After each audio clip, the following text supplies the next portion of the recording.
Hello everyone, তোমরা সকলে কেমন আছো? আশা করছি ভালোই আছো। তো আমিও ভালো আছি।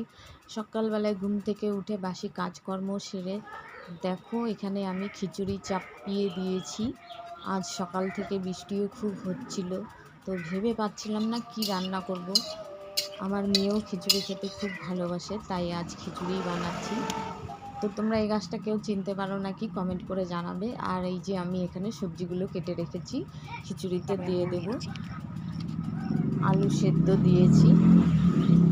বাইরে বৃষ্টি এত হচ্ছিল যে তোমরা দেখেই হয়তো বুঝতে পারছো গাছপালাগুলো কেমন সবুজ হয়ে আছে, দেখতে কি সুন্দর লাগছে, তাই না?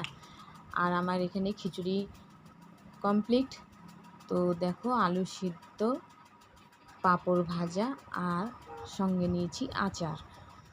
তো এখন আমি খাবো। তো ভিডিওটা কেমন লাগলো, যদি ভালো লেগে থাকে লাইক কমেন্ট শেয়ার অবশ্যই করে দেবে। আমার চ্যানেলটাকে